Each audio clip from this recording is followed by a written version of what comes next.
자, 한올바이오파마입니다. 자, 이 종목이 어저께 급등을 해서 신고가를 들어갔다가 그 전에 이제 상태가 조금 안 좋았었죠. 그래서 살살살살 돌아 나오더니 이제 최근 이제 바이오 강세 흐름 타고 다시 되살아났어요. 다 되살아나서 신고가까지 들어갔다가 지금 다시 밀리고 있죠.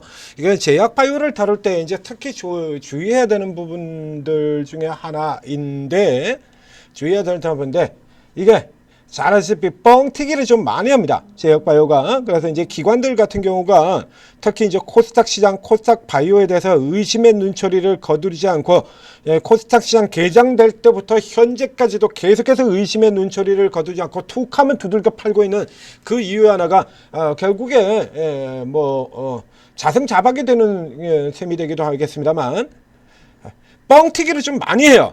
이게 기업들도 뻥튀기를 많이 하고요. 그리고 증권사들도 옆에 들어서 뻥튀기를 많이 하고 주로 증권사들은 자기 종목들에 대해서 뻥튀기를 하죠. 그 다음에 기업들 같은 거 앞에서 보신 것처럼 저 큐력스 바이오 같은 경우에 매출을 9조 5천억을 내겠다. 그것도 뭐 저쪽에 20년 후도 아니고 30년 후도 아니고 단 5년 후에 매출 9조 5천억을 내겠답니다. 9조 5천억. 매출 9조 5천억이면요. 알테오젠보다 더 가야 돼요. 알테오젠이 그렇게 나옵니까? 안 나오잖아요. 매출을 9조 5천억을 내겠대. 이런 얘기들하고 이게 막 부풀리죠. 한올바이오파마는 자 경쟁자인 이제 에이프릴 바이오와 비교를 해서 설명을 굉장히 많이 드렸습니다. 에이프릴 바이오, 한올바이오파마 같은 경우는 일부 이제 실패를 한 적이 있죠. 그래서 이제 주가가 내려갔다가 똑같은 거 가지고 그러니까 이게 지금 현재 한올바이오를 친다 그러면 젠백스 2라고 봐야 되네요. 그러니까 실패들 한 거를 다시 또 부풀리고 이게 계속 진행이 되겠는데 이게 어느 정도 수준이냐라고 하면요. 이제 최근에 이제 그레이브스병 같은 경우 이런 부분들이 있습니다. 그래서 이제 요거 가지고 치고 올라 들어가는 거에서 제가 이제 추천 사유 이제 추천으로도 얘기를 드렸었죠. 그래서 요 이슈 가지고 이제 다시 올라 들어가는 거. 그러니까 근데 이 그레이브스병 치료제 이쪽에서 요거 가치로만도 이거 가치를 얼마를 제시를 하고 있느냐라고 하면 증권사에서 우리 증권사 쪽에서는 이 가치를 최소 이거 자꾸 올라갑니다. 이거 자 보세요. 이거 이제 여기 같은 경우는 이걸 최소 20억 달러 얘기해 놨어요. 최소 20억 달러. 그러니까 20억 달러라 그러면 우리 전체 환율로 친다 그러면 3조 원이죠. 3조 원. 자, 그레이브스병의 실제 시장 가치는요. 자, 밑에 아래 보이시죠? 지금 이게 지금 시장 자체가요. 중국 같은 경우 2030년까지 다 해봐야 1억 달러도 안 되고요. 그러니까 미국이 1억 달러입니다. 1억 달러. 이거 뭐 도대체 무슨 계산으로 이거 2억 달러 소요가 나온 거죠? 예? 무슨 계산으로? 그러면 이제 글로벌 갑상선 기능 항진증 시장 전체를 통틀어서 이 같은 경우도 지금 이게 계속해서 이게 지금 두 개가 이게 혼합되는데 여기 같은 경우도 뭐 이쪽에는 2억 달러밖에 안 되는데요. 여기 같은 경우는 또 이런 식으로 이게 조사 기간에 따라서 다 다르게 나와요. 이게 제약바이오 쪽의 규모 같은 경우는 이쪽에서 조사를 하느냐 저쪽에서 조냐에 따라서 그러니까 이건 이제 검사 시장 같은 경우 또 이게 또 다르고요. 그러니까 치료 시장 같은 경우 이게 다르고 이게 다 다릅니다. 근데 그레이브스병 같은 경우는 요거 하나만 가지고는 현재 시장 전체 규모가 1억 달러 조금 넘는데 그런데 한올바이오파마에서 그레이브스병의 가치가 2억 달러입니다. 숫자가 안 맞죠? 이렇게 숫자 안 맞는 수준 얘기로 나오고 있는 것들도 제가 자주 얘기를 드리지 않습니까? 그러니까 한마디로 해쳐먹자라는 겁니다. 그러니까 여러분들 같은 경우는 이걸 얼마나 여러분들도 똑같이 세력들이 해먹자라면 세력들이 해먹자라고 노골적으로 해먹자라는데 뒤에 들어가가지고 그러면 이게 같은 경우 아니 오늘 왜 이렇게 내리냐 이런 얘기도 할 수밖에 없는 거죠. 그러니까 최근 같은 경우 보면 여기서 지금 계속해서 이거 부풀려요. 자기들이 살 때 이거 항상 그렇다라고 그렇지 않습니까? 그러니까 어제 같은 경우는 여기는 이제 다른 회사고요. 어제 같은 경우는 이것도 규모가 얼마까지 나왔냐라면 이제 3조 7천억 달러입니다. 3조 7천억 달러. 바토클루맵의 가치가 이제 3조 7천억 달러라고 나와요. 그러니까 저 앞쪽에 이 잡아 뽑아 올리거든 초기 국면에서는 2억 달러라 그러던 게 이거 최근에 이제 3조 7천억 달러까지 돌아왔어요. 자, 이렇게 들어온다 그러면 이게 재밌죠. 한올바이오와 에이프릴바이오는 경쟁자입니다. 그래서 경쟁자에서 한올바이오가 먼저 시작을 했는데 결과가 조금 삐리삐리해요. 그러니까 중간에 이제 임상 지연 이슈도 나오고 그래서 좀 삐리삐리한 반면에 후발로 들어가는 이 에이프릴바이오 같은 경우가 훨씬 좋은 임상 결과 실적을 내면서 주가가 이렇게 올라 들어가는 거였거든요. 이게 그러면 이제 저 한올바이오 파마의 작동이 되고 있는 그 시장 규모 전망이 맞다라고 하면 에이프릴바이오도 당연히 올라가야 맞는 거죠. 자, 에이프릴바이오 같은 경우도 그렇지 않습니까? 그 시장 규모라 그러면 그래서 이 항상 그래서 이 제약바이오 같은 경우에 얼마 크지도 않은 데서 그래서 이런 식으로 뭐 우리가 앞으로 뭐 얼마를 내고 뭐 얼마를 싹쓸이 할 거고 당연히 그럼 이제 그런 전망에 따라서 주가 올라 들어가죠. 그 올라 들어가는 데서 거기서 말려 들어가게 되면 거기서 과하게 말려 들어가게 되면 이런 꼬라지가 돼버린다는 얘기예요. 이게 이런 꼬라지가 되는 겁니다. 그래서 기대로 당기는 구간하고 이걸 구분을 하실 필요가 있다라는 얘기예요. 그러니까 시장이 섹터가 좋을 때, 안 좋을 때, 시장이 좋을 때, 안 좋을 때, 제약바이오에 대한 기대가 강할 때, 강하지 않을 때를 잘 살펴보셔야 답이 나오는 겁니다. 그러니까 이 케이스 같은 경우는 지금 한올바이오파마 같은 경우는 이게 주가를 끌어올리는 세력들 같은 경우가 이 가치 자체를 쭉쭉쭉 상승시켰었죠. 단적으로 또 다른 얘기 또 비슷한 케이스를 하나 보여드릴까요?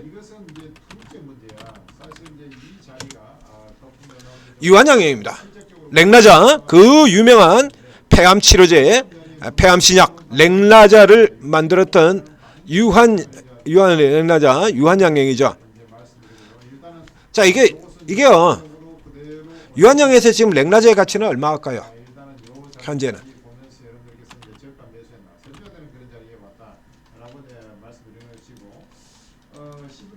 얼마쯤도 해야 되는 맞나요, 이거? 네? 그러니까 유한양행의 현재 시가총액이 9조 6천억에 들어가고 있습니다. 렉라자의 가치는 얼마나 될까? 자, 이거 한번 볼까요?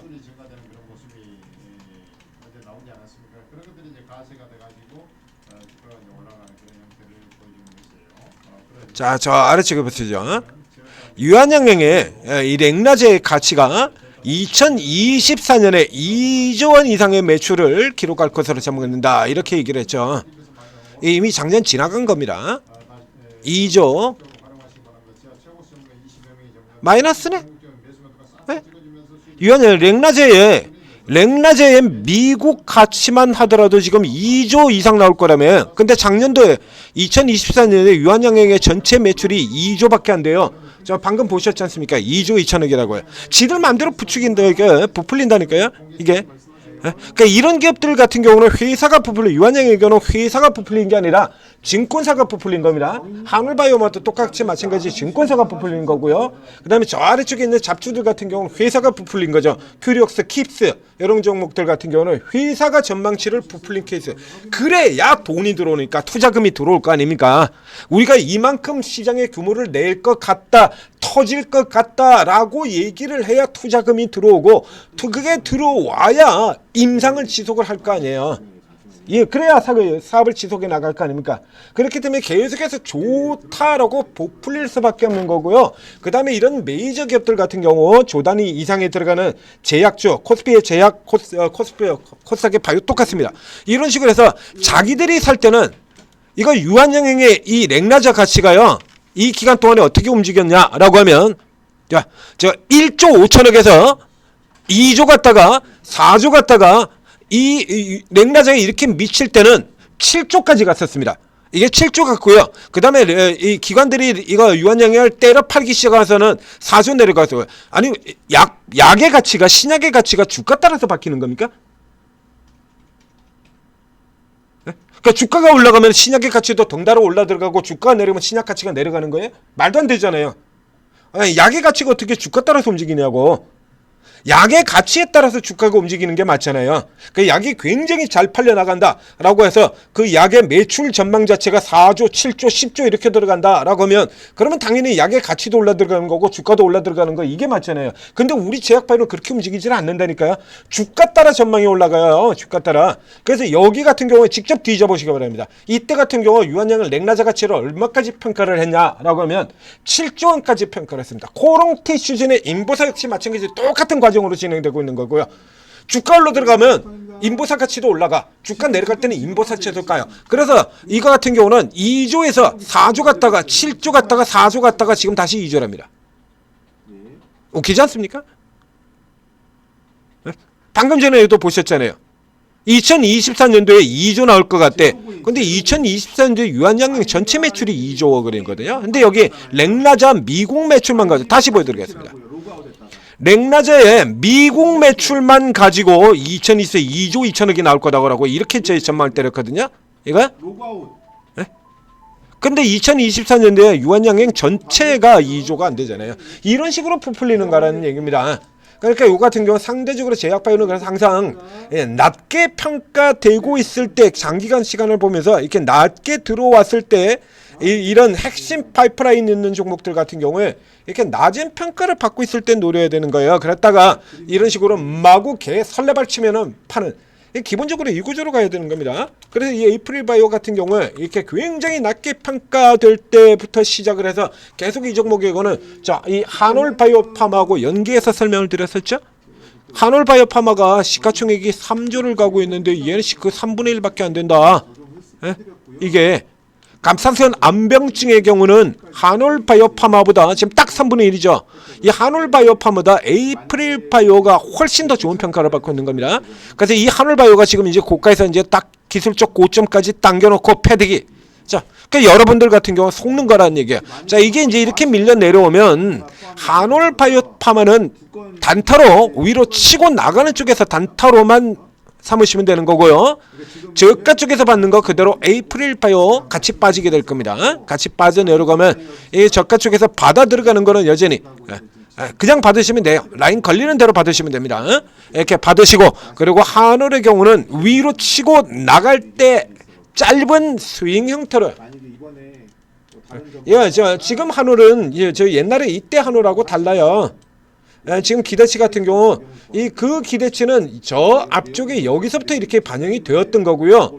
이미 그 기대가 한풀 꺾여져 들어오는 상태인 겁니다. 지금 그러니까 그 기대 자체는 여기서 이렇게 올라 들어오는 이 주가에서 이게 상당 부분 지금 얘기 나오고 있는 이 모든 부분을 갑상선 치료제 이 기대는 여기서 이렇게 반영이 됐던 거예요. 그래서 2024년도에 제약바이오를 다 헤매고 있을 때 반대로 깎으로 올랐던 몇 안 되는 6개 회사입니다. 제약바이오 전체를 통틀어 가지고 딱 6개 회사로 주가가 반대로 상승을 했는데 그 6개 회사 중에 하나예요. 이때 이미 그 기대치를 상당히 가지고 반영이 되어 있는 겁니다. 그래서 이제 삐걱대면서 깨지고 삐걱대면서 깨졌다가 지금 다시 올라 들어간 거거든요. 이렇게. 자. 그래서 이런 쪽에서 여러분들 내용을 모르시고 그냥 덮어놓고 주가만 보고 들어가게 되면 이건 피볼 수밖에 없어요.